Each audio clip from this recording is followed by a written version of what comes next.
엄마, 나 당분간 연락 못할 수도 있어. 서울대 의대를 졸업한 아들이 남긴 마지막 말이었습니다. 그리고 5년 동안 연락이 끊겼죠. 영하 10도의 겨울밤, 쓰레기장에서 숨이 끊어져 가던 갓난아기, 폐지를 줍던 52세 정분이가 그 아이를 발견하지 못했다면 엄마가 폐지 줍는 거 친구들한테 말하지 마. 장학금으로 의대에 간 아들 하늘이는 점점 정분이를 숨기기 시작했습니다. 새벽마다 폐지 수레를 끌며 아들의 학비를 댔지만 졸업식에도 부르지 않은 아들.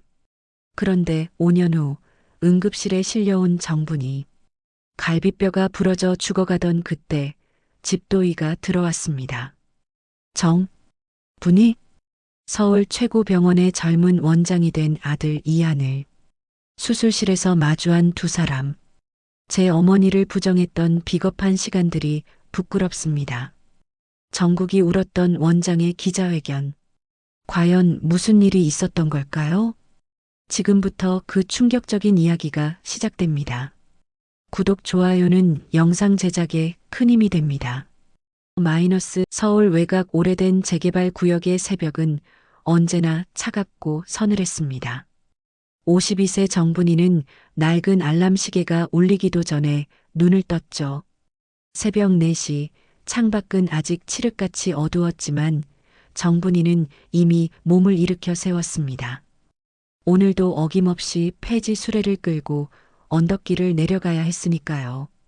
방 한 칸짜리 새방은 보일러도 제대로 돌지 않아 입김이 하얗게 나왔습니다. 정분이는 두꺼운 점퍼를 겹겹이 껴입으며 혼잣말을 중얼거렸죠. 사람은 그래도 살아야지. 살아야 뭐든 되는 거야. 그것은 스스로에게 던지는 위로이자 하루를 시작하는 주문 같은 것이었습니다. 젊을 적 정분이는 구로공단 봉제 공장에서 미싱을 돌리던 손재주 좋은 여공이었죠. 하루 12시간씩 재봉틀 앞에 앉아 있어도 지치지 않던 시절이 있었습니다.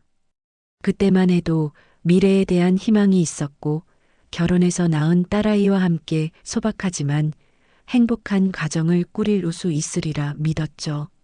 하지만 IMF가 터지면서 모든 게 무너졌습니다. 공장은 문을 닫았고 남편은 술에 빠져 폭력적으로 변했으며 딸은 18살에 집을 나가 연락이 끊겼습니다. 남편과는 법적으로 이혼하지는 않았지만 사실상 별거 상태가 된 지 10년이 넘었죠. 정분이는 혼자 살아남기 위해 닥치는 대로 일을 했습니다. 식당 설거지, 건물 청소, 파출부 일까지 안 해본 게 없었지만 나이가 들수록 일자리는 줄어들었고 결국 폐지를 줍는 것만이 유일한 수입원이 되었습니다. 언덕길을 내려가는 정분이의 술에 바퀴가 삐걱거리며 소리를 냈습니다. 이 소리는 달동네 새벽의 일부가 되어버린 지 오래였죠. 같은 시간 같은 길을 오가는 환경미화원 아저씨가 고개를 끄덕이며 인사를 건넸습니다. 오늘도 일찍 나오셨네요.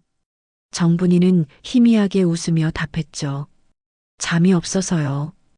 일찍 나와야 좋은 것도 건지죠. 하루 종일 돌아다녀도 10,000원을 벌기 힘든 날이 많았습니다. 재활용품 가격은 계속 떨어지고 있었고 젊은 사람들까지 폐지를 주우러 나서면서 경쟁도 치열해졌죠. 그래도 정분이는 포기하지 않았습니다. 아니, 포기할 수 없었다는 표현이 더 맞을지도 모릅니다. 저녁이 되어 언덕을 다시 올라오면 온몸이 쑤시고 아팠지만 정분이는 작은 라디오를 켜고 저녁을 준비했습니다.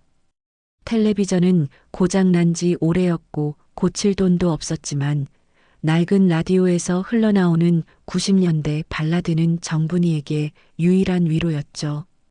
김광석의 서른 즈음에가 흘러나올 때면 젊은 시절이 떠올라 가슴이 먹먹해지기도 했습니다. 인생이 원래 이런 건가? 정분이는 창밖을 보며 생각했습니다. 멀리 보이는 강남의 불빛들이 화려하게 빛나고 있었지만 그것은 다른 세상의 이야기처럼 느껴졌죠. 정분이에게는 내일 아침에도 수레를 끌고 언덕을 내려가야 한다는 현실만이 있을 뿐이었습니다. 그래도 정분이는 무너지지 않으려 애썼습니다. 누군가는 이런 삶을 비참하다고 할지 모르지만 정분이에게는 이것이 삶이었고 버티는 것 자체가 일종의 승리였죠. 작은 방 안에 걸어둔 낡은 달력을 보며 정분이는 내일을 준비했습니다. 내일도 새벽 4시에 일어나 수레를 끌고 언덕을 내려갈 것입니다. 그것이 정분이가 선택한, 아니 선택할 수밖에 없었던 삶의 방식이었으니까요. 그의 겨울은 유난히도 추웠습니다. 12월 중순 서울의 때 이른 한파가 찾아왔고 달동네 언덕은 칼바람이 더욱 매섭게 불어댔죠. 정분이는 평소보다 더 일찍 폐지 수집을 마치고 집으로 돌아오는 길이었습니다. 손가락이 얼어붙을 것 같은 추위에 더 이상 수레를 끌기가 힘들었으니까요. 언덕 중턱, 재개발로 철거된 건물터 옆 공터를 지나가던 때였습니다. 그곳은 동네 사람들이 몰래 쓰레기를 버리는 불법 투기 장소로 변한 지 오래였죠. 정분이도 가끔 그곳에서 쓸만한 재활용품을 찾곤 했습니다. 그런데 그날 밤 뭔가 이상한 소리가 들려왔습니다. 처음에는 고양이 울음소리인 줄 알았죠. 이 동네에는 길고양이가 많았고 추운 겨울밤이면 쓰레기 더미 사이에서 몸을 녹이는 녀석들을 자주 볼 수 있었으니까요. 하지만 소리는 계속되었고 뭔가 평소와는 달랐습니다. 정분이는 발걸음을 멈추고 귀를 기울였죠. 이상하네. 고양이치고는 울음소리가. 정분이는 수레를 놓고 소리가 나는 쪽으로 조심스럽게 다가갔습니다. 핸드폰 불빛으로 쓰레기 더미를 비추자 검은 비닐봉투들 사이에 뭔가 움직이는 것이 보였죠. 가까이 다가가 보니 놀랍게도 그것은 담요에 쌓인 아기였습니다. 정분이는 순간 숨이 멎는 것 같았습니다. 아기는 겨우 몇 개월 되어 보였고 얼굴이 추위로 새파랗게 질려 있었죠. 울음소리마저 점점 약해지고 있었습니다. 정분이는 떨리는 손으로 아기를 들어 올렸습니다. 아기의 손은 얼음장처럼 차가웠고 숨소리는 가늘게 떨리고 있었죠. 세상에 누가 이런 짓을. 정분이는 주위를 둘러봤지만 아무도 없었습니다. 아기 옆에는 기저귀 몇 개와 분유통 하나가 든 비닐봉투만 놓여 있었죠. 메모 한 장 없었고 아기가 누구인지 알 수 있는 단서는 전혀 없었습니다. 정분이는 망설였습니다. 경찰에 신고해야 할까? 아니면 병원부터 가야 할까? 순간 여러 생각이 스쳐 지나갔죠.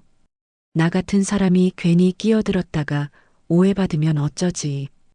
혹시 유괴범으로 몰리는 건 아닐까? 하지만 품 안의 아기는 점점 차가워지고 있었고 더 이상 망설일 시간이 없었습니다.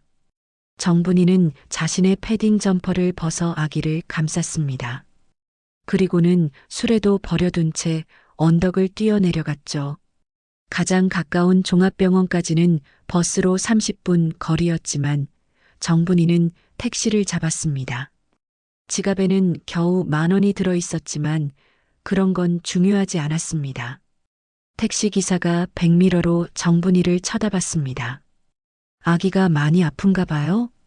정분이는 대답 대신 아기를 더 꼭 안았죠. 아저씨, 좀 더 빨리 가주세요. 응급실로 가야 해요. 택시는 신호를 무시하며 속도를 높였습니다. 병원 응급실에 도착하자 의료진이 바로 아기를 인계받았습니다. 체온이 너무 떨어졌네요. 바로 처치하겠습니다. 간호사가 정분이를 보며 물었죠. 보호자이신가요? 정분이는 고개를 저었습니다. 아니요, 길에서 발견해서 데려온 거예요. 쓰레기장에 버려져 있었어요. 의료진의 표정이 굳어졌습니다. 경찰에 신고하셨나요? 정분이는 다시 고개를 저었죠. 일단 아기부터 살려야 할 것 같아서 병원부터 왔습니다. 간호사는 고개를 끄덕이며 말했습니다. 잘하셨어요. 조금만 더 늦었으면 위험할 뻔했네요.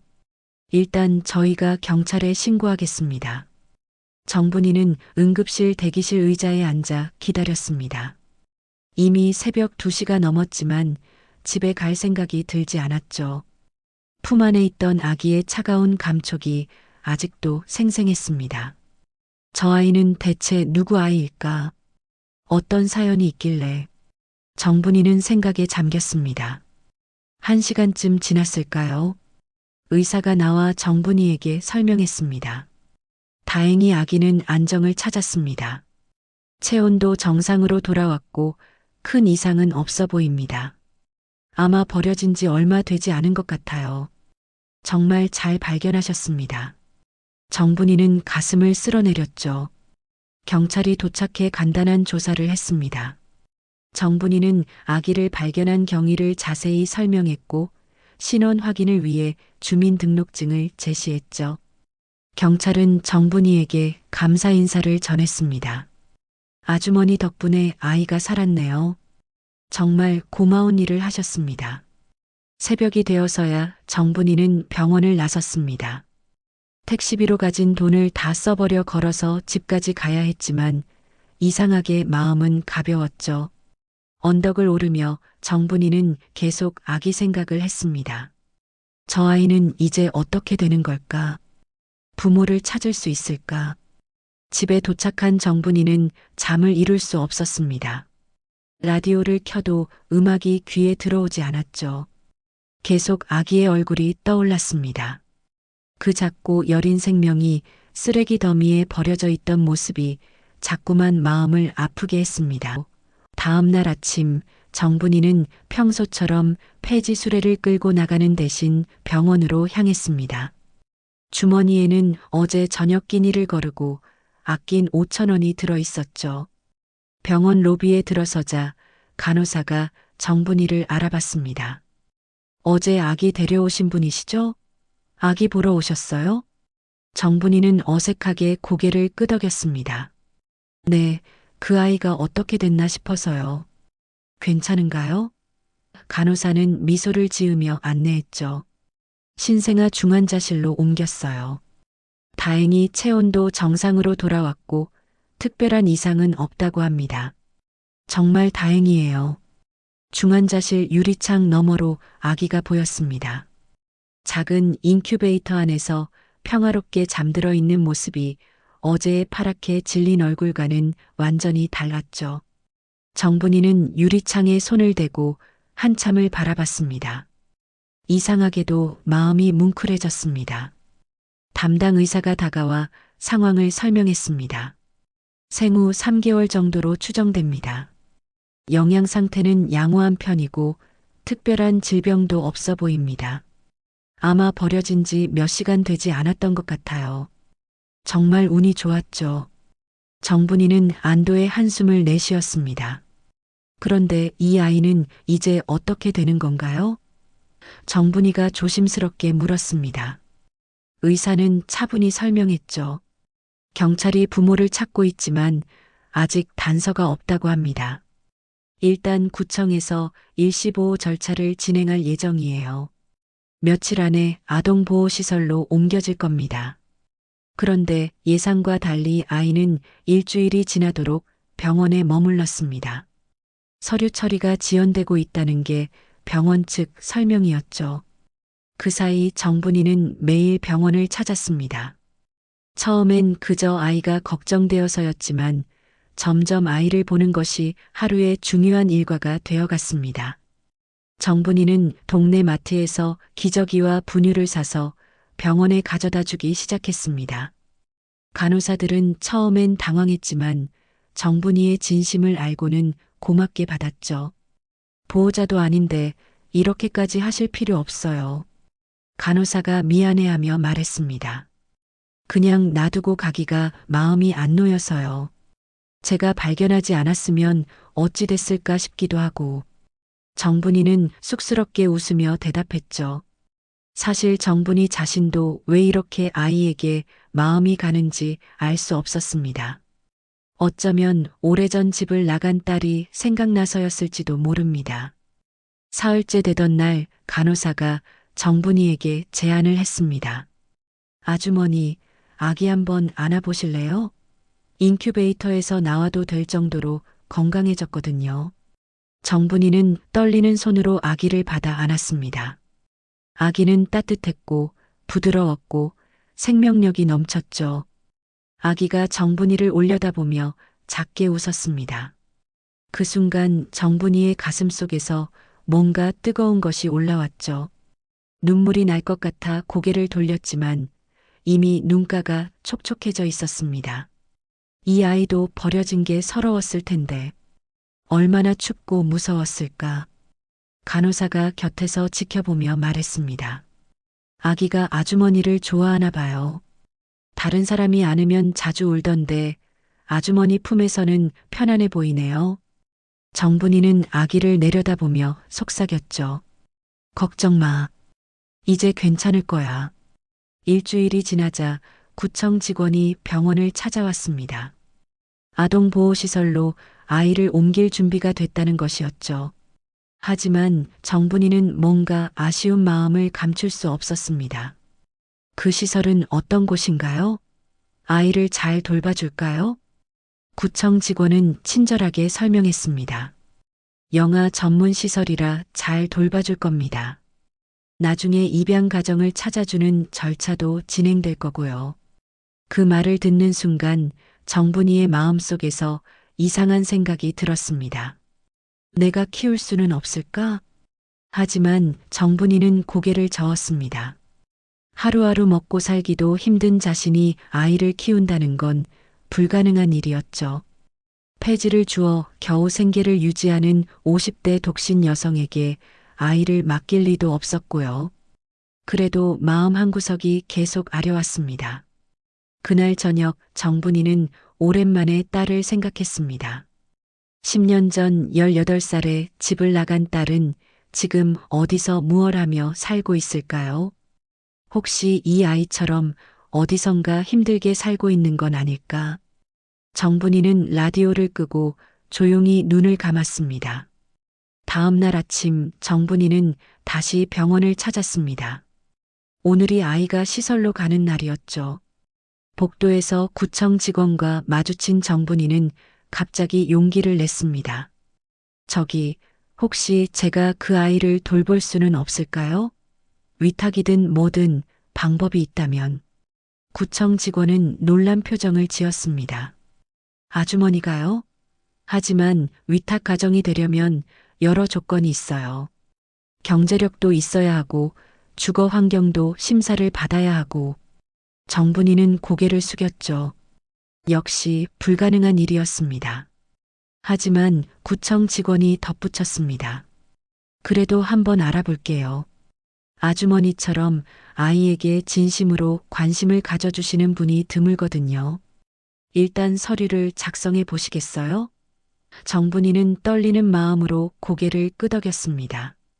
병실로 들어가 아기를 마지막으로 안아본 정분이는 아이의 이마에 살짝 입을 맞췄습니다. 잘 지내야 해. 어디를 가든 건강하게 자라야 한다. 아기는 까르르 웃으며 정분이의 손가락을 꼭 잡았죠. 그 작은 손의 힘이 정분이의 마음을 또 한 번 흔들었습니다. 2달 후 정분이는 아이의 위탁모가 되었습니다. 구청 담당자도 처음엔 회의적이었지만 정분이의 진심과 아이에 대한 애정을 확인하고는 특별히 배려를 해준 것이었죠. 물론 조건부였습니다. 정기적인 가정 방문과 양육 상황 점검을 받아야 했고 정부 지원금으로 최소한의 생활을 유지해야 한다는 전제가 있었습니다. 아이를 집으로 데려오던 날 정분이는 처음으로 이름을 지어주었습니다. 이하늘. 정분이가 아이를 내려다보며 말했죠. 하늘처럼 넓고 깨끗한 마음을 가진 아이가 되라고. 이하늘이야. 비록 호적상 성은 정분이의 성을 따를 수 없었지만 정분이는 하늘이를 진짜 자신의 아이처럼 여기기로 마음먹었습니다. 처음 몇 달은 정말 힘들었습니다. 분유가, 기저귀가, 병원비까지 지출이 늘어났고 폐지 수집도 예전처럼 할 수 없었죠. 하늘이를 업고 수레를 끄는 건 불가능했으니까요. 대신 정분이는 집에서 할 수 있는 부업을 찾았습니다. 비즈 공예품을 만들어 온라인으로 파는 일이었죠. 밤새 눈이 빠지도록 작은 구슬을 꿰면서도 정분이는 행복했습니다. 많이 가지진 못해도 미안하게 키우진 않을게. 정분이는 하늘이를 재우면서 자주 이 말을 되뇌었습니다. 비록 좁은 방 한 칸에서 둘이 생활했지만 정분이는 최선을 다해 아이를 돌봤죠. 낡은 옷이라도 깨끗하게 빨아 입혔고 값싼 음식이라도 정성껏 만들어 먹였습니다. 하늘이는 놀랍도록 순하고 총명한 아이로 자랐습니다. 3살이 되자 또래보다 말이 빨랐고 5살에는 혼자 한글을 깨쳤죠. 동네 사람들은 감탄했습니다. 정분이 씨, 하늘이가 정말 똑똑하네요. 누구 닮아서 그런지 머리가 비상한 것 같아요. 초등학교에 들어간 하늘이는 항상 우등생이었습니다. 담임 선생님은 학부모 상담 때마다 칭찬을 아끼지 않았죠. 하늘이는 정말 특별한 아이예요.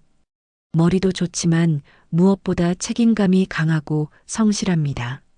어떻게 이렇게 잘 키우셨어요? 정분이는 쑥스럽게 웃기만 했습니다. 사실 정분이가 해준 건 많지 않았죠. 학원 한 번 보낼 형편이 안 됐고 과외는 꿈도 꿀 수 없었습니다.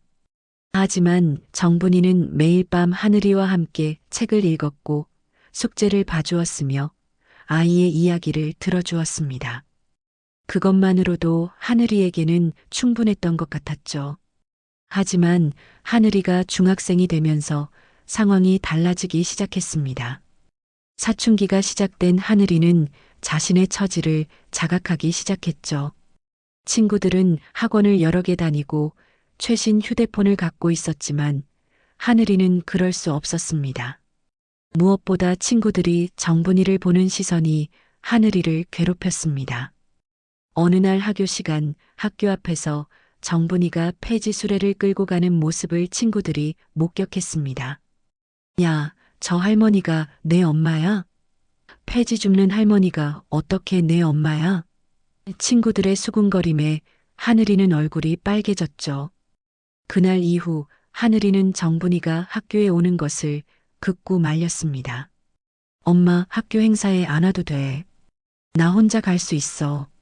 하늘이의 말에 정분이는 가슴이 아팠지만 이해한다고 고개를 끄덕였습니다.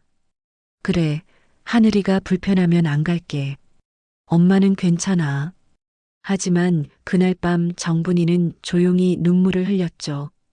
고등학교에 진학한 하늘이는 더욱 열심히 공부했습니다.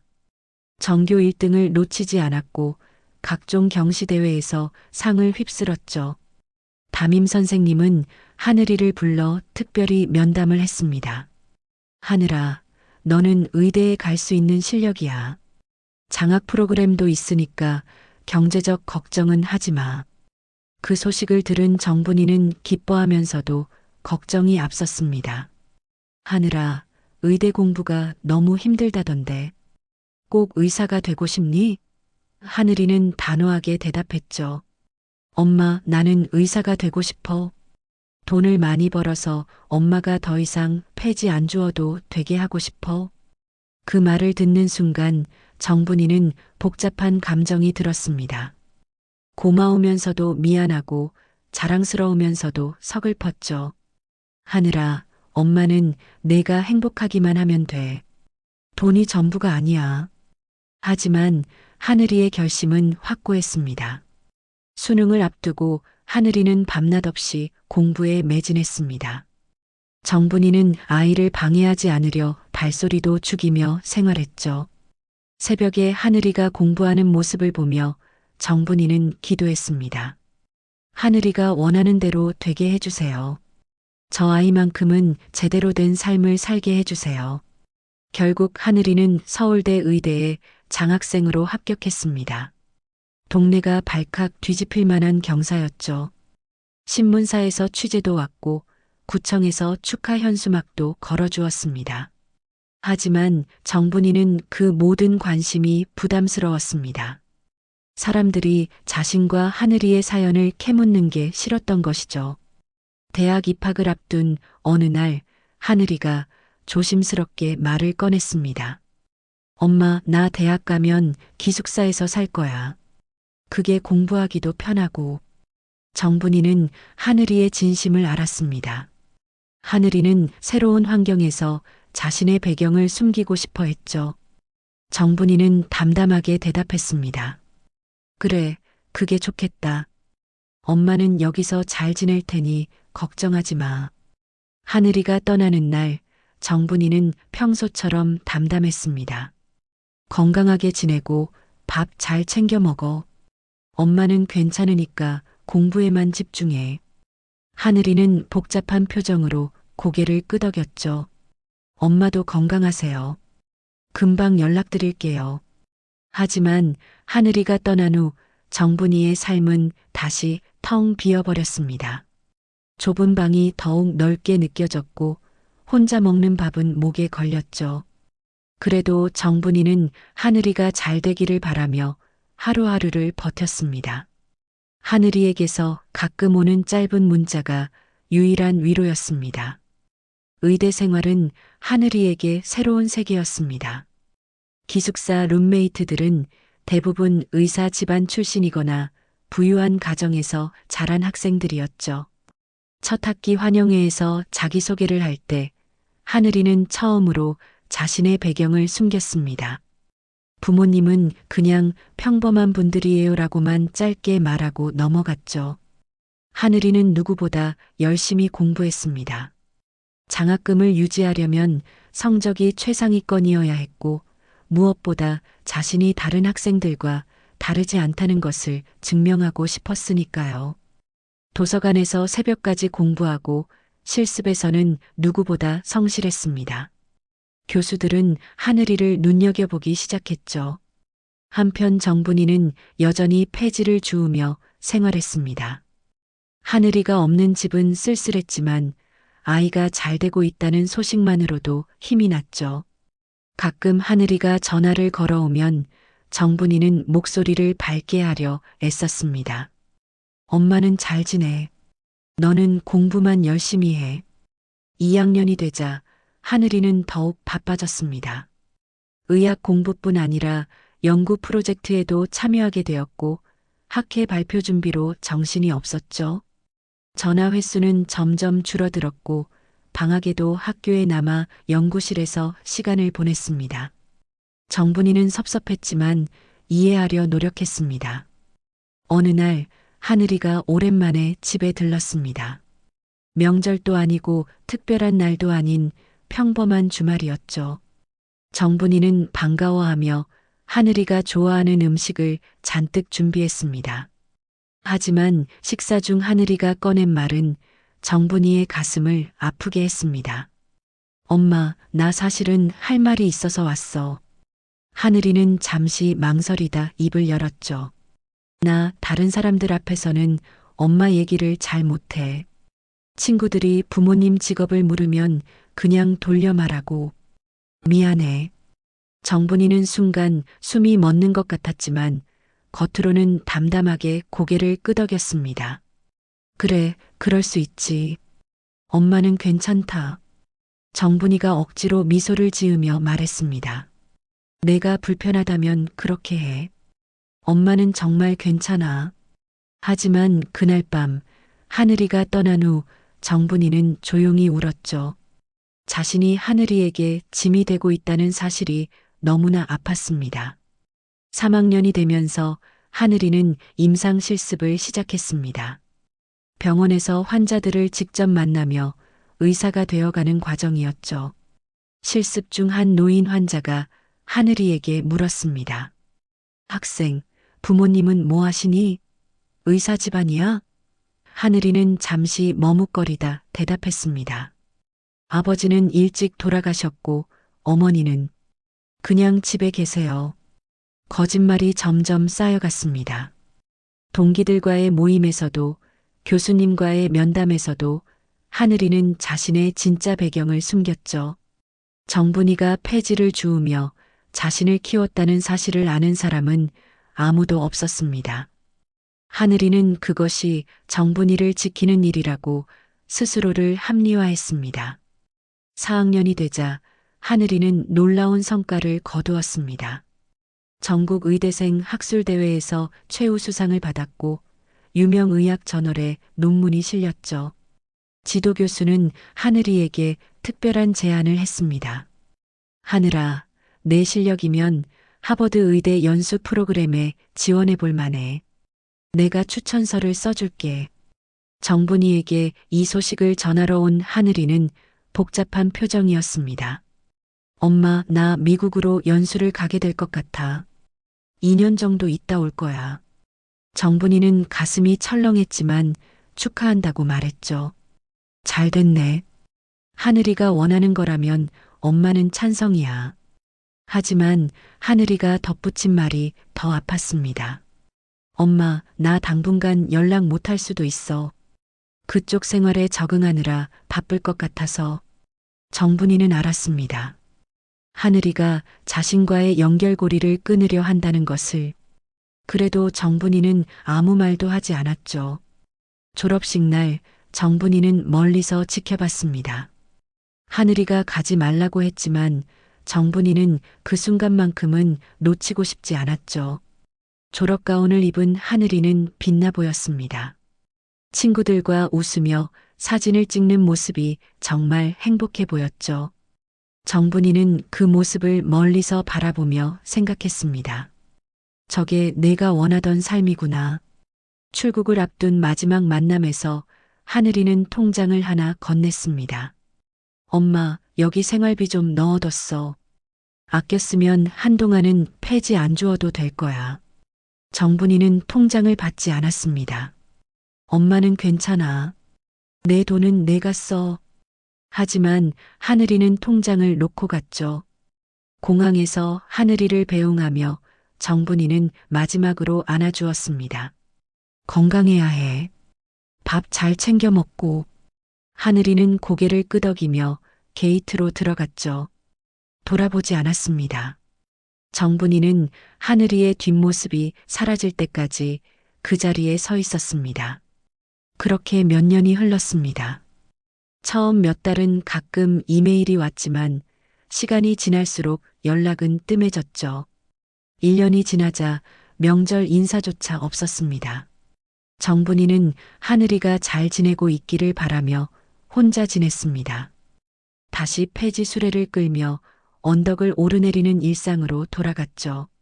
동네 사람들이 가끔 물었습니다. 하늘이는 잘 지내나요? 의사 됐다면서요? 정분이는 웃으며 대답했죠. 네, 잘 지내요. 미국에서 공부하고 있어요. 하지만 정분이는 하늘이의 정확한 소식을 모르고 있었습니다. 연락이 끊긴 지 이미 오래였으니까요. 어느 날 정분이는 하늘이가 두고 간 의대 졸업 앨범을 펼쳐봤습니다. 사진 속 하늘이는 환하게 웃고 있었죠. 정분이는 사진을 쓰다듬으며 중얼거렸습니다. 잘 지내고 있겠지? 엄마 없어도 잘 살고 있겠지? 눈물이 떨어져 사진이 젖었지만 정분이는 닦지 않았습니다. 그로부터 5년이 더 흐른 어느 겨울날이었습니다. 정분이는 여전히 새벽마다 폐지 수레를 끌고 언덕을 오르내렸죠. 60이 넘은 나이에 그 일은 점점 버거워졌지만 정분이에게는 선택의 여지가 없었습니다. 하늘이가 남기고 간 돈은 진작에 월세와 생활비로 다 써버렸으니까요. 그날도 평소처럼 수레를 끌고 언덕을 내려가던 중이었습니다. 며칠 전부터 내린 눈이 얼어붙어 길이 미끄러웠죠. 정분이는 조심스럽게 발을 옮기고 있었지만 순간 수레가 균형을 잃으면서 정분이도 함께 넘어졌습니다. 언덕 아래로 굴러떨어진 정분이는 심한 통증에 일어날 수가 없었죠. 아이고, 이 사람이 쓰러졌네. 지나가던 행인이 급하게 119를 불렀습니다. 구급차에 실려 응급실에 도착한 정분이는 의식이 흐릿했죠. 갈비뼈 3개가 부러졌고 그중 하나가 폐를 찔러 호흡곤란이 왔다고 했습니다. 긴급 수술이 필요한 상황이었죠. 보호자 연락처가 있으신가요? 간호사가 물었지만 정분이는 고개를 저었습니다. 없습니다. 혼자 사니까요. 정분이의 소지품에서 신분증을 확인한 간호사가 컴퓨터에 정보를 입력했죠. 응급수술 동의서에 서명을 받으려던 순간 복도를 지나가던 한 의사가 멈춰 섰습니다. 의사는 환자 명단을 보다가 낯익은 이름을 발견했습니다. 정분이? 의사의 명찰에는 흉부외과 과장 이하늘이라고 적혀 있었죠. 하늘이는 2년 전 미국에서 돌아와 이 병원에서 일하고 있었습니다.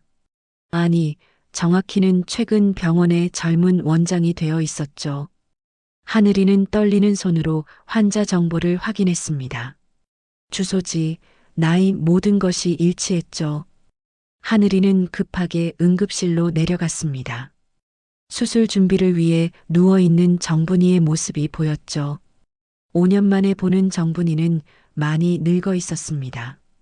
하얀 머리카락이 늘었고 얼굴에는 깊은 주름이 패여 있었죠. 제가 집도하겠습니다.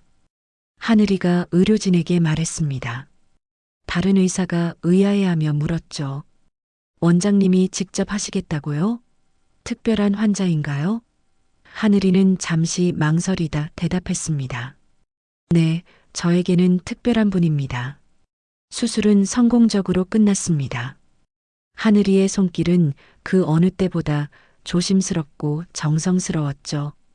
수술 후 회복실로 옮겨진 정분이는 천천히 눈을 떴습니다. 흐릿한 시야에 하얀 가운을 입은 누군가가 보였죠. 정분이는 힘겹게 초점을 맞추었습니다. 아, 하늘아? 정분이의 목소리는 갈라져 있었습니다. 하늘이는 정분이의 손을 잡으며 고개를 끄덕였죠. 네, 엄마. 저예요. 하늘이에요. 순간 정분이의 눈에서 눈물이 흘러내렸습니다. 꿈인지 현실인지 분간이 되지 않았죠. 내가 여기 있었구나. 언제 돌아온 거니? 정분이가 떨리는 목소리로 물었습니다. 하늘이는 죄책감 가득한 표정으로 대답했죠. 2년 전에 돌아왔어요. 연락드려야 했는데. 죄송해요, 엄마.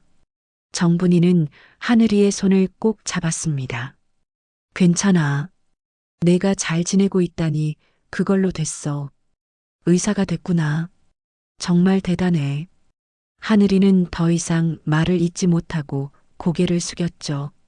명찰에 원장이라고 적힌 것을 정분이는 아직 보지 못했습니다. 회복 기간 동안 하늘이는 매일 정분이의 병실을 찾았습니다. 처음엔 의사로서의 회진이라고 했지만 점점 더 오래 머물게 되었죠. 두 사람은 5년간의 공백을 조금씩 메워갔습니다. 하늘이는 미국에서의 생활을, 정분이는 혼자 지낸 시간들을 이야기했죠. 엄마, 제가 멀리 돌아왔어요. 어느 날 하늘이가 털어놓았습니다. 도망친 게 아니라 감당할 자신이 없었어요. 엄마가 나 때문에 고생하는 걸 보는 게 너무 힘들었고 동시에 제 출신을 숨기는 제 자신이 너무 비겁하게 느껴졌어요. 정분이는 긴 한숨을 내쉬며 하늘이의 머리를 쓰다듬었습니다. 그래, 그럴 수도 있지. 누구나 자기 길을 찾아가는데 시간이 필요한 법이야. 내가 다시 돌아와줘서 고마워. 병원 직원들 사이에서는 원장이 특별히 관심을 보이는 환자에 대한 소문이 돌기 시작했습니다. 저 할머니가 원장님과 무슨 사이래? 아는 분인가 봐. 매일 병실에 들어가시던데. 하늘이는 더 이상 숨기지 않기로 마음먹었죠. 병원 간부 회의에서 하늘이는 담담하게 말했습니다. 502호 환자 정분희 씨는 제 어머니입니다. 법적인 어머니는 아니지만 저를 키워주신 분이죠. 회의실에는 잠시 정적이 흘렀습니다. 부원장이 조심스럽게 물었죠. 그동안 왜 말씀하지 않으셨습니까? 하늘이는 똑바로 앞을 보며 대답했습니다. 부끄러웠기 때문입니다. 어머니가 부끄러운 게 아니라 그런 어머니를 숨기려 했던 제가 부끄러웠습니다. 이제라도 바로잡고 싶습니다. 정분이가 퇴원을 앞둔 날 하늘이는 중요한 제안을 했습니다. 엄마, 저희 집으로 가요. 병원 관사가 있는데 넓어요. 같이 살아요. 정분이는 고개를 저었죠. 아니야, 나는 내 집이 편해. 그리고 내 앞길에 방해되고 싶지 않아. 하늘이는 단호하게 말했습니다. 엄마, 이제 더 이상 엄마를 부끄러워하지 않을 거예요. 아니, 자랑스러워할 거예요. 쓰레기장에 버려진 저를 거두어 의사로 만들어준 사람이 엄마잖아요. 정분이는 하늘이를 보며 눈물을 흘렸습니다. 퇴원 날 하늘이는 직접 휠체어를 밀며 정분이를 모셨습니다. 병원 로비를 지나가는 동안 많은 직원들이 쳐다봤지만 하늘이는 당당했죠. 정문을 나서며 정분이가 물었습니다. 하늘아, 정말 괜찮겠니? 사람들이 뭐라고 하면. 하늘이는 미소를 지으며 대답했습니다. 이미 공식적으로 발표했어요. 원장 이하늘의 어머니는 정분이 씨라고. 이제 숨길 것도 부끄러워할 것도 없어요. 정분이는 하늘이의 손을 꼭 잡았습니다. 따뜻한 온기가 전해졌죠. 병원 앞에 세워진 차에 정분이를 모시며 하늘이가 말했습니다. 엄마, 이제 시작이에요. 그동안 못다한 효도 이제부터 하려고요. 정분이는 창밖을 보며 생각했습니다. 누가 누구를 구한 건지 사실 나도 이 아이 덕분에 버텼는데 7챕터 마이너스 선택은 화려함이 아니라 책임. 정분이가 퇴원한 지 일주일이 지났습니다. 하늘이는 정분이를 병원 관사가 아닌 강남의 한 오피스텔로 모셨죠. 깨끗하고 따뜻한 집이었지만 정분이는 여전히 불편해했습니다. 하늘아, 나는 정말 달동네 우리 집이 편한데. 하지만 하늘이는 단호했죠. 엄마가 완전히 회복할 때까지는 여기 계셔야 해요. 한편 병원에서는 원장의 가정사에 대한 소문이 퍼지기 시작했습니다. 처음엔 호의적이었던 분위기가 점점 이상하게 변해갔죠. 누군가가 정분이의 과거를 캐내기 시작한 것입니다. 폐지를 주우며 생활했다는 사실, 법적 관계가 없는 사이라는 것까지 알려지면서 뒷말이 무성해졌습니다. 병원 이사회 긴급회의가 소집된 것은 그로부터 며칠 후였습니다. 대회의실에 모인 이사진들의 표정은 심각했죠. 이사장이 먼저 입을 열었습니다. 이 원장, 최근 병원가에 도는 소문을 알고 있습니까? 하늘이는 침착하게 대답했습니다. 네, 알고 있습니다. 제 어머니에 관한 이야기들이죠. 부의사장이 거들었습니다. 솔직히 말씀드리자면 병원 이미지에 타격이 있을 수 있습니다.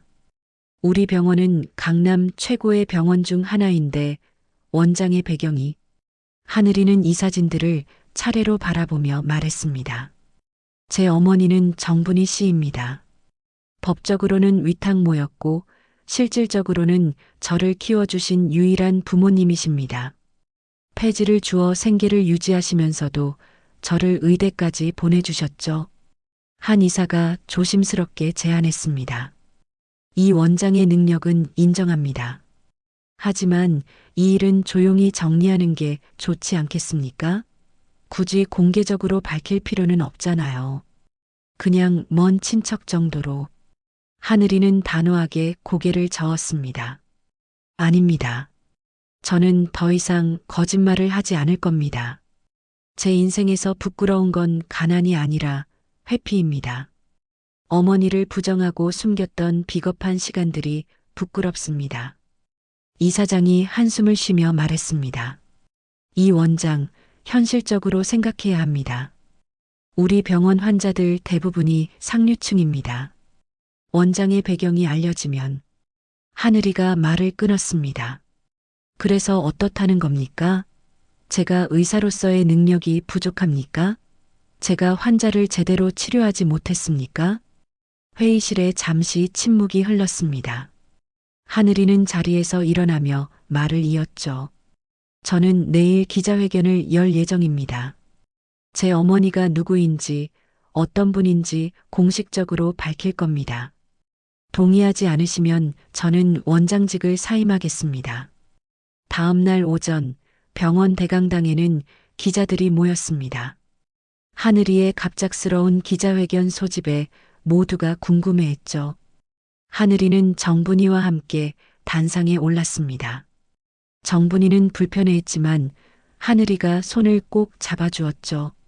안녕하십니까? 서울중앙병원 원장 이하늘입니다. 하늘이가 마이크를 잡고 말했습니다. 오늘 제가 여러분을 모신 이유는 제 인생에서 가장 중요한 분을 소개하기 위해서입니다. 제 어머니 정분이 여사입니다. 기자들이 웅성거렸습니다. 하늘이는 차분하게 이야기를 이어갔죠. 어머니는 23년 전 겨울 쓰레기장에 버려진 저를 발견하고 구해주셨습니다. 그리고 폐지를 주우며 생계를 유지하시면서도 저를 키워주셨고 의대까지 보내주셨습니다. 한 기자가 손을 들고 질문했습니다. 그동안 왜 이 사실을 숨기셨습니까? 하늘이는 정직하게 대답했죠. 부끄러웠기 때문입니다. 가난이 부끄러웠고 남들과 다른 출신이 부끄러웠습니다. 하지만 이제 깨달았습니다. 정말 부끄러운 건 어머니를 부정했던 제 자신이었다는 것을요. 정분이가 하늘이의 손을 잡으며 일어섰습니다. 떨리는 목소리로 마이크에 대고 말했죠. 저는 하늘이를 낳지는 않았지만 이 아이는 제 전부였습니다. 비록 많은 것을 해주지는 못했지만 사랑만큼은 부족하지 않게 주려고 노력했습니다. 기자회견이 끝난 후 반응은 극명하게 갈렸습니다. 누군가는 하늘이의 용기를 칭찬했고 누군가는 병원 이미지를 걱정했죠. 하지만 놀라운 일이 벌어졌습니다. 일반 시민들로부터 응원의 메시지가 쏟아지기 시작한 것입니다. 원장님의 용기에 감동받았습니다. 정분이 여사님이야말로 진정한 어머니입니다. 두 분의 이야기에 눈물이 났습니다. 병원 홈페이지와 언론사 댓글란은 긍정적인 반응으로 가득 찼죠. 며칠 후 이사회가 다시 소집되었습니다. 이사장이 먼저 입을 열었죠. 이 원장, 솔직히 처음엔 걱정했습니다. 하지만 결과적으로 병원 이미지가 오히려 좋아졌습니다. 언론에서는 인간적인 병원, 따뜻한 의료진이라고 보도하고 있고요. 부의사장도 거들었습니다. 맞습니다. 오히려 서민층 환자들이 늘어났고 병원에 대한 신뢰도가 높아졌다는 조사 결과도 나왔습니다. 하늘이는 담담하게 말했죠. 저는 병원 이미지를 위해 어머니를 공개한 게 아닙니다. 그저 더 이상 거짓으로 살고 싶지 않았을 뿐입니다. 이사장이 미소를 지으며 말했습니다. 이 원장의 선택이 옳았던 것 같습니다. 앞으로도 소신껏 병원을 운영해 주십시오. 그리고 정분이 여사님께도 감사 인사를 전하고 싶습니다. 훌륭한 의사를 키워주셔서요. 회의가 끝난 후 하늘이는 병원 옥상에 올라갔습니다. 정분이도 함께였죠. 서울 시내가 한눈에 내려다 보이는 그곳에서 하늘이가 말했습니다. 엄마, 이제야 진짜 제가 된 것 같아요. 그동안은 가면을 쓰고 살았던 거예요. 정분이는 하늘이의 어깨를 토닥였습니다. 고생했어, 하늘아. 엄마 때문에 숨어 살아야 했던 내가 더 힘들었을 거야. 하늘이는 고개를 저었죠. 아니에요, 엄마. 엄마가 있었기에 제가 있는 거예요. 이제는 제가 엄마를 지킬 차례예요. 그날 저녁 하늘이는 병원 직원들에게 이메일을 보냈습니다.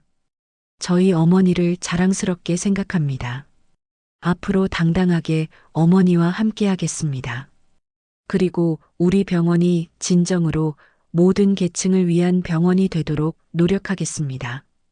정분이는 그날 밤 일기장에 적었습니다. 오늘 하늘이가 나를 딸처럼 안아주었다. 처음으로 하늘이 앞에서 울었다. 서러워서가 아니라 고마워서, 자랑스러워서 운 것이다. 이제야 우리가 진짜 가족이 된 것 같다. 병원 복도를 걸으며 하늘이와 정분이는 나란히 걸었습니다. 직원들이 정중히 인사했고 환자들이 따뜻한 눈빛으로 바라봤죠. 하늘이는 정분이의 팔짱을 꼈습니다. 엄마, 이제 누가 봐도 우리는 모자예요. 법적으로는 아니어도 마음으로는 진짜 모자죠. 정분이가 하늘이를 올려다보며 말했습니다. 하늘아, 엄마가 너한테 해준 게 뭐가 있니? 그저 밥 먹여주고 재운 게 전부인데. 하늘이는 웃으며 대답했죠. 그게 전부가 아니에요. 엄마는 저에게 사람이 되는 법을 가르쳐 주셨어요. 체면보다 진실이 중요하다는 것도요. 기자회견 이후 6개월이 지났습니다. 하늘이는 병원 운영에 새로운 변화를 시도하기 시작했죠. 매주 수요일 오후에는 무료 진료를 실시했고 저소득층 환자들을 위한 의료비 지원 프로그램도 만들었습니다. 정분이는 그런 하늘이를 대견하게 바라보며 병원 로비에서 봉사활동을 시작했습니다. 할머니, 어디가 불편하세요? 정분이는 병원을 찾은 노인 환자들에게 다가가 말을 걸었죠. 혼자 오신 어르신들의 손을 잡아주고 복잡한 서류 작성을 도와드렸습니다. 처음엔 어색해하던 병원 직원들도 점차 정분이를 어머님이라고 부르며 친근하게 대했습니다. 어느 날 하늘이가 정분이를 원장실로 불렀습니다. 엄마, 중요한 얘기가 있어요. 하늘이는 설계 도면을 펼쳐 보였죠. 병원 1층을 리모델링 하려고 해요. 새로운 진료센터를 만들 계획이에요. 정분이가 궁금한 듯 물었습니다.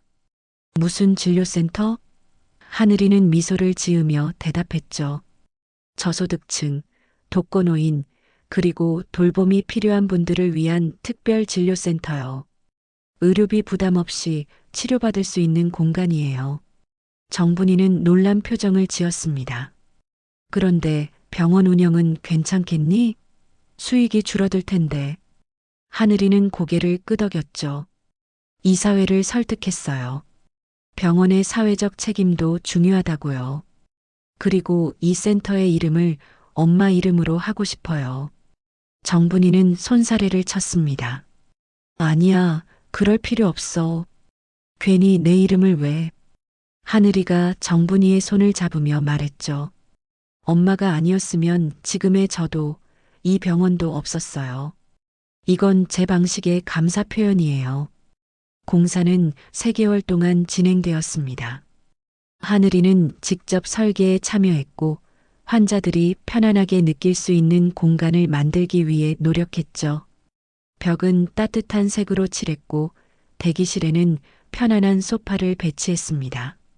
무엇보다 접수 절차를 최대한 간소화해서 어르신들이 불편하지 않도록 했습니다. 개소식 날이 되었습니다. 병원 1층 로비에는 많은 사람들이 모였죠. 지역 주민들, 언론사 기자들, 그리고 의료계 인사들까지. 하늘이는 단상에 올라 인사말을 했습니다. 오늘 저희 병원에 특별한 공간이 생겼습니다. 정분이 나눔 클리닉입니다. 흰 보자기가 거치자 깔끔한 간판이 드러났습니다. 정분이 나눔 클리닉 마이너스 모두를 위한 따뜻한 의료. 정분이는 눈물을 참으며 간판을 바라봤죠. 자신의 이름이 이렇게 쓰일 줄은 꿈에도 생각하지 못했습니다. 축사를 하러 나온 구청장이 말했습니다. 정분이 여사님의 헌신적인 사랑과 이하늘 원장님의 따뜻한 마음이 만나 이런 아름다운 결과를 만들었습니다. 이 클리닉이 우리 사회의 희망이 되길 바랍니다. 개소 첫날부터 클리닉은 환자들로 북적였습니다. 달동네에서 온 할머니, 혼자 사는 할아버지, 기초생활수급자 가족들이 줄을 섰죠. 하늘이는 직접 진료를 보며 한 분 한 분 정성껏 돌봤습니다. 정분이도 옆에서 환자들을 도우며 바쁘게 움직였죠. 점심시간 잠시 쉬던 정분이에게 한 할머니가 다가왔습니다. 정 여사님, 정말 고맙습니다. 우리 같은 사람들이 이런 좋은 병원에서 치료받을 수 있게 해주셔서요. 정분이는 할머니의 손을 잡으며 말했죠. 제가 한 게 뭐가 있겠어요. 다 우리 하늘이가 한 거죠. 할머니가 고개를 저었습니다. 아니에요. 여사님이 그런 훌륭한 아들을 키우셨잖아요. 버려진 아이를 거두어 이렇게 훌륭하게 키우신 거잖아요. 정분이는 쑥스러운 듯 웃었습니다. 저도 하늘이 덕분에 살았어요. 서로가 서로를 구한 거죠. 클리닉 운영 한 달째 놀라운 일이 벌어졌습니다. 익명의 후원자들이 나타나기 시작한 것이죠.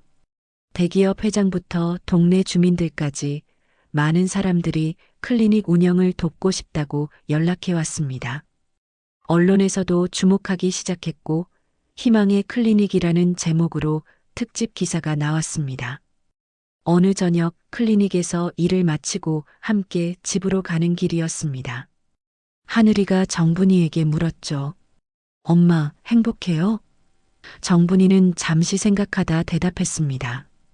응, 행복해. 너무 늦었지만 이제야 진짜 가족이 된 것 같아서. 하늘이가 정분이의 어깨에 기대며 말했습니다. 엄마가 아니었으면 지금의 제 삶도 없었어요. 쓰레기장에 버려진 아이가 의사가 되고 병원장이 되고 이제는 다른 사람들을 도울 수 있게 됐잖아요. 이게 다 엄마 덕분이에요. 정분이는 하늘이의 머리를 쓰다듬으며 말했습니다. 아니야, 하늘아. 사실은 내가 나를 구한 거야. 혼자 살면서 아무 희망도 없었던 내게 삶의 이유를 준 게 너였어. 내가 없었다면 나는 진작에 포기했을지도 몰라. 두 사람은 나란히 걸으며 창밖을 바라봤습니다. 저 멀리 달동네 언덕이 보였죠. 정분이가 폐지 수레를 끌고 오르내리던 그 언덕. 이제는 추억이 된 그곳을 바라보며 정분이가 중얼거렸습니다. 누가 누구를 구한 건지. 사실 우리는 서로를 구한 거야. 하늘아, 넌 내 기적이었고 나도 내게 그런 존재였기를 바라. 하늘이가 고개를 끄덕이며 말했습니다. 엄마, 이건 기적이 아니에요. 기적은 하늘에서 뚝 떨어지는 거잖아요. 우리는 그저 서로를 붙잡고 버텨낸 거예요. 포기하지 않고 놓지 않고 끝까지 함께한 거죠. 정분이 나눔 클리닉은 이제 지역사회의 희망이 되었습니다. 매일 수십 명의 환자들이 찾아왔고 자원봉사자들도 늘어났죠. 하늘이는 다른 병원들에도 이런 클리닉을 만들자고 제안했고 점차 확산되기 시작했습니다. 클리닉 개소 6개월째 되는 날 정분이는 클리닉 벤치에 앉아 있었습니다. 오가는 사람들이 정분이에게 인사를 했죠. 정 여사님, 오늘도 수고하셨어요. 어머님, 내일 뵐게요. 정분이는 그들에게 손을 흔들며 인사를 나눴습니다. 하늘이가 다가와 정분이 옆에 앉았습니다. 엄마, 오늘 진료받으신 할아버지가 그러시더라고요. 정분이 여사님 같은 분이 계셔서 세상이 아직 살만하다고요. 정분이는 쑥스럽게 웃었죠. 과분한 말씀이네. 해가 지는 하늘을 바라보며 두 사람은 나란히 앉아 있었습니다. 23년 전 겨울 쓰레기 더미에서 시작된 인연이 이제는 많은 사람들에게 희망을 주는 이야기가 되었죠. 정분이가 조용히 말했습니다. 하늘아, 엄마가 너한테 해준 건 그저 사랑뿐이었어. 돈도 없고 배운 것도 없고 줄 수 있는 게 사랑밖에 없었거든. 하늘이가 정분이의 손을 꼭 잡으며 대답했습니다. 그 사랑이 전부였어요, 엄마. 그 사랑 하나로 제가 여기까지 왔어요. 이제는 제가 그 사랑을 세상에 나누려고요. 엄마가 가르쳐준 대로요. 정분이는 천천히 미소를 지었습니다. 이것은 기적의 이야기가 아니었습니다. 한 여자와 한 아이가 서로를 붙잡고 버텨낸 현실의 이야기였습니다. 가난과 편견, 부끄러움과 외로움을 넘어 마침내 진짜 가족이 된 두 사람의 이야기. 그리고 이제 그들의 사랑은 더 많은 사람들에게 희망이 되어 퍼져나가고 있었습니다.